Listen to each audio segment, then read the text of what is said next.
Fala pessoal, meu nome é André e esse é o quadro Analisando Sentenças e Acórdãos da área PET.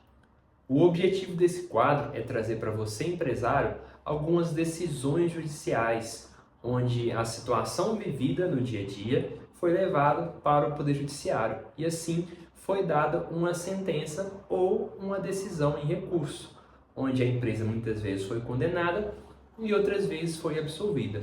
Assim, nós vamos analisar em cada quadro uma decisão. Às vezes vão ser sentenças, às vezes vão ser acórdãos, que são decisões das turmas recursárias, ou seja, quando a pessoa discorda de alguma sentença. E assim, nós vamos possibilitar que você, empresário, possa adequar a sua empresa e evitar muitas dessas condenações, tá? A primeira decisão que a gente vai analisar hoje é a do relator Márcio José Zemp. É uma decisão onde foi analisado a existência ou não da relação de emprego de uma veterinária com uma clínica, tá? Aqui nós podemos ver a ementa, que é o quê? Um resumo dessa decisão. Na ementa fala que foi reconhecido o vínculo de emprego, porque existem os requisitos que estão nos artigos 2º e 3º da CLT. E esses requisitos foram comprovados no processo, tá? Essa decisão, ela na verdade é um acórdão que a empresa entrou com recurso juntamente com a reclamante, que é a ex-empregada. Aqui abaixo nós temos os fundamentos que as pessoas usaram para fazer esse recurso. Primeiro fundamento, né? Foi um recurso ordinário, que é o que a lei permite que a gente interponha, tá? E ela foi feita pelo reclamante, ou seja, pela empregada. E ela pediu gratuidade de justiça, aplicação de uma revelia, multas e jornadas diferenciadas, além de dano moral e honorários. Já a empresa, nós podemos ver aqui que ela contestou a justiça gratuita da reclamante, ou seja, pediu para ela pagar as custas, e principalmente, que é onde a gente vai analisar, tá? O vínculo de emprego e o adicional de insalubridade. Nós vamos focar nesses dois, porque o restante são coisas mais técnicas que não dá para você, no dia a dia da empresa, no dia a dia da sua atividade, fazer alguma coisa para mudar, tá? Isso aqui é questão processual. Por isso nós vamos focar no vínculo de emprego e no adicional de insalubridade, que eu vou explicar para vocês o que aconteceu aqui e quais erros que a empresa cometeu e você pode evitar que aconteça. Descer um pouquinho aqui. A admissibilidade é se o recurso é aceito ou não, são questões técnicas, então a gente vai pular. Tá? Nosso foco, igual eu expliquei para vocês, ele vai ser na questão do vínculo empregatício, tá? Esse aqui é primeira análise que a gente vai fazer, onde a empresa errou na hora de fazer essa relação, tá?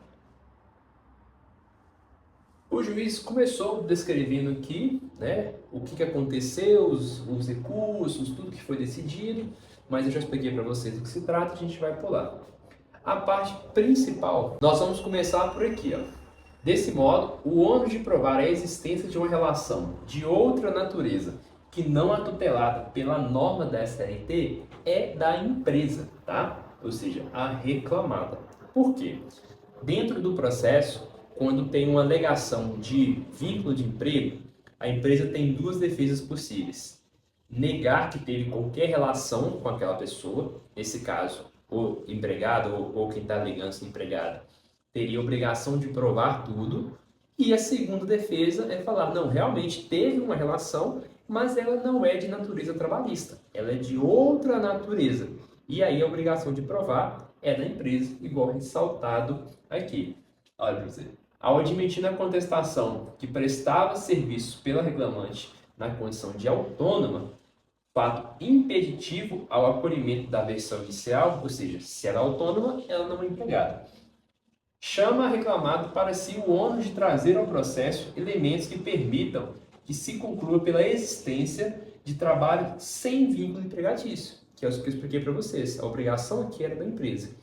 Só que essa empresa, especificamente, ela não provou. E aqui abaixo nós temos as razões por que não foi provado essa relação de autônomo. primeiro ponto, e que eu destaco muito bem, essa relação de autônomo, ou seja, um prestador de serviço, uma relação entre empresas, esse tipo de profissional não é uma relação que a gente aconselha que ela seja verbal. Inclusive, o próprio acordo destacou essa questão. A gente colocar aqui, ó, a própria reclamada, apesar de mencionar a alegada parceria, diz que nunca houve combinação de reclamante ser incluído como sócia. Além disso, a ré não anexou qualquer contrato de prestação de serviço que comprovasse a parceria. Ou seja, eu falo que ele é um prestador, mas eu não tenho nenhum documento para provar. E eu, como empresa, sou obrigada a ter esse documento, tá? São questões mais técnicas aqui. E outro ponto que o juiz destacou, além da falta de documento. Quanto à comprovação dos requisitos, a prova oral refutou a condição de autônomo, ou seja, as testemunhas que foram ouvidas comprovaram que, na verdade, aquela veterinária não era um autônomo, tá? Inclusive, ele destaca o depoimento da reclamante, ou seja, da própria pessoa que está pedindo o vínculo, tá? Aí aqui vocês vão ver que está arriscado para evitar a divulgação, mas ela fala que tem todos os requisitos da relação de emprego. Tem o depoimento dela e, mais abaixo, outros pontos são destacados que é importante ter atenção. Controle de horário não é requisito para configuração de um emprego sozinho, tá? Então, às vezes, você tem um prestador de serviço que ele tem horário a ser cumprido, mas isso solto não é requisito da relação de emprego. Por isso que é fundamental que vocês tenham, além de um contrato, uma gestão no dia a dia para evitar essas questões. Aqui ele falou que não é requisito, mas a testemunha comprovou que o trabalho era de segunda a sábado, todos os dias, sem qualquer interrupção. Ou seja, foi comprovado que não era eventual, tá? Um pouco mais abaixo, o juiz também destaca algumas questões que são muito importantes para que vocês tenham atenção, que são os outros requisitos que a relação de emprego precisa ter. Ou seja, que se aquele prestador provar isso aqui, ele vai conseguir um vínculo de emprego judicial, ok? Vamos lá, continuidade. Também não é requisito sozinho, ele precisa de um conjunto. Aqui fala, ó, não é elemento exclusivo para se avaliar a eventualidade ou não de um trabalho. Ou seja, ele pode prestar de natureza exclusiva. Isso sozinho não é requisito, mas junto com todos os outros, com certeza. E aí ele destaca aqui que o trabalho era permanente e necessário, ou seja, o que demonstra que aquilo ali não era nada eventual, tá? Segundo ponto, ele ressalta aqui, ó, a não eventualidade. Ele precisava estar lá porque não tinha quem o substituísse, ou seja, aquele prestador de serviço, que na verdade não era um prestador, ele tinha que estar lá todo dia porque ele era fundamental à empresa, ele era algo essencial. Inclusive, ele até destaca aqui, ó, onerosidade, mas é incontroverso, né? Todo prestador recebe, então não tem nenhum problema quanto a isso. Esse requisito aqui, ele é mais comum a todos os casos.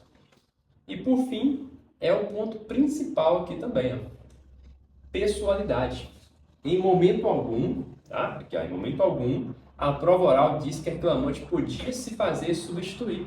Na verdade, a prova confirma a dependência da empresa no trabalho da reclamante, de suas aptidões, capacidades e disponibilidades.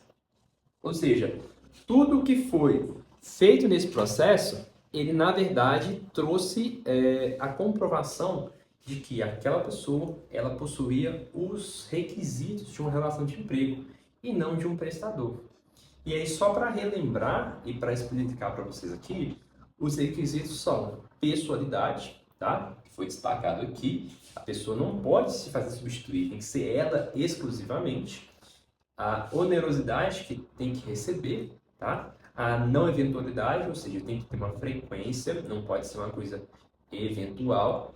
A subordinação, que é a questão de ordens, que também foi demonstrado aqui. E tem que ser uma pessoa física, tá? Não pode ser uma pessoa jurídica. Mas esse requisito é um requisito fraco, que muitas vezes ele sozinho ele não vai atrapalhar. Mesmo que seja uma pessoa jurídica, se ele preencher todos os outros, entende que há uma fraude ali e é quebrado. Ou seja, Nessa situação específica, essa empresa poderia ter evitado algumas situações e eu vou relembrar para vocês. A primeira situação que essa empresa poderia ter evitado, ter um contrato de prestação de serviço, tá? Se eles têm um contrato de prestação de serviço, já traz uma presunção de que aquela relação é uma relação de prestação de serviço, porque sem o contrato fica muito vago. A segunda coisa que essa empresa poderia ter feito para evitar essa condenação é trazer outros profissionais e possibilitar que essa prestadora pudesse se ausentar e enviar outra pessoa em seu lugar para cumprir aquele contrato. Se essa empresa tivesse retirado essas duas questões, ou seja, um contrato bem feito e permitido essa flexibilidade, essa eventualidade de enviar outra pessoa para trabalhar em seu lugar, certamente essa decisão teria sido diferente, tá? Aqui, só ressaltando, não é uma crítica quanto ao trabalho que foi desenvolvido pelos profissionais aqui, é simplesmente uma análise para ajudar você, empresário, a modificar o seu dia a dia, tá?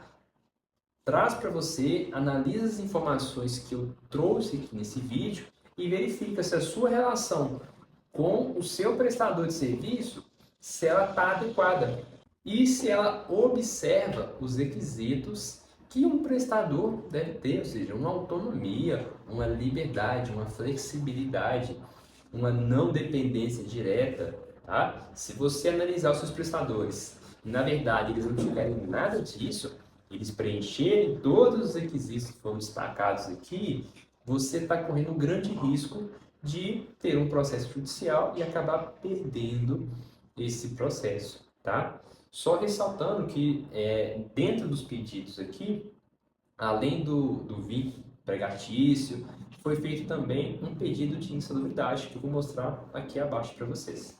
O restante aqui são coisas mais comuns, não, igual eu expliquei anteriormente, não é algo que vai interferir no seu dia a dia, só essa questão aqui.